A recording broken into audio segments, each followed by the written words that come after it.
Friends నమస్తే. ఇటీవల మత మార్పిడుల మీద కొంతమందిపై సర్వే చేయడం జరిగింది. మత మార్పిడులు అనేవి చాలా విచిత్రంగా జరుగుతున్నాయి. ఒక రకమైనటువంటి బలహీనత వల్ల మత మార్పిడి జరుగుతుంది.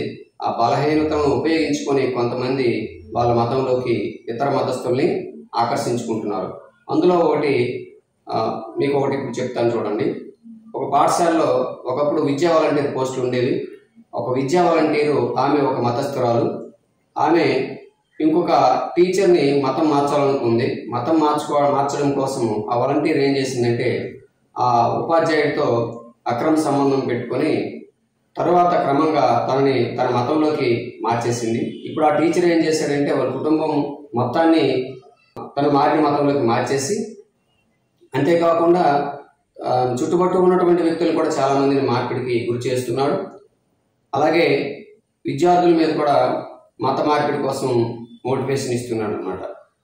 అంటే ఈ మత మార్పిడి అనేది కేవలంగా మారిన వాళ్ళు మారినట్టు ఊరుకోకుండా ఇంకా చాలా మందిని మార్చాలి, మనం వెళ్ళిన మార్గంలోకి మిగతా వాళ్ళని కూడా తెచ్చేయాలనే ఒక ఆలోచన కూడా చాలా మందిలో ఉంటుంది. నెక్స్ట్ ఇంకొక ఉదాహరణ కూడా మీకు చెప్తాను చూడండి. మా గ్రామంలోనే వాళ్ళు రజిక కుటుంబం. ఆ రజిక కుటుంబానికి చెందినటువంటి వ్యక్తికి ఒక 2 మగపిల్లలు ఉన్నారు. అందులో ఒక పిల్లాడికి బాగలేదు, ఆయనకి ఆరోగ్యం బాగోలేక హాస్పిటల్లో జాయిన్ చేశారు. అలాగని 18 సంవత్సరాలు దాటినటువంటి పిల్లడే. అయితే అక్కడికి వెళ్ళి హాస్పిటల్కి వెళ్ళి ఏం చేశారంటే, మీరు మా దేవుని నమ్ముకుంటే మేము ప్రార్థన చేస్తాం, మీ అబ్బాయి బ్రతుకుతాడు అన్నట్టుగా చెప్పారు.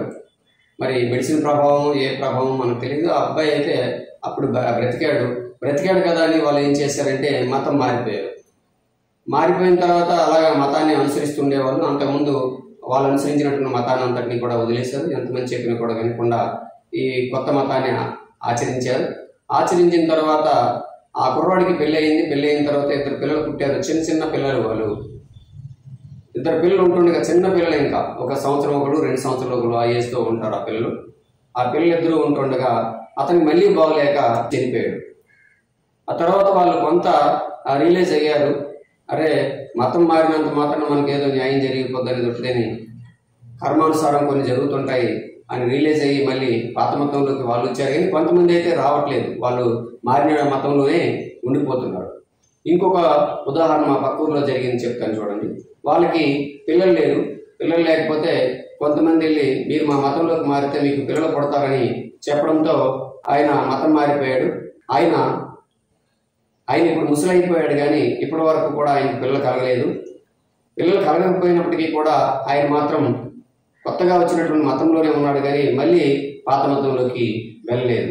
ఈ రకంగా చాలా మంది వాళ్ళకి ఏదైతే బలహీనత ఉందో ఆ బలహీనత పేరు చెప్పి మీరు మా మతంలోకి మారేలా అంటే మా దేవుడు మిమ్మల్ని రక్షిస్తాడు, మీకు పిల్లలు లేరా, మా దేవుడు నేను నమ్ముకుంటే మీకు పిల్లలు పుడతారు, అలాగే మీకు ఆరోగ్యం బాగలేదా, మా దేవుని నమ్ముకుంటే మీకు ఆరోగ్యం బాగుపడుతుంది, ఐశ్వర్యం లేదా, మా దేవుని నమ్ముకుంటే మీకు ఐశ్వర్యం వస్తుంది. ఇలా మోటివేట్ చేస్తూ మారిన వాళ్ళు మారినట్టు ఊరుకోకుండా అవతల వ్యక్తి యొక్క బలహీనతను తెలుసుకొని ఆ బలహీనత మీద వీళ్ళు ప్రయోగం చేసి ఇలా మతం మార్చేస్తున్నారు ఇతరుల్ని.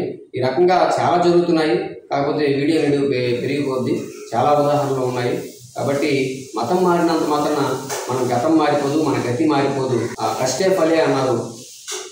మనం కష్టపడి మన ఫలితాన్ని ఆశించాలి తప్ప, అంతేగాని ఏదో మతం మారిపోయినంత మాత్రాన మనకు మంచి జరిగిపోద్దని కూడా మాత్రం సమంజసం కాదు. ఆలోచించగలరు. నమస్తే.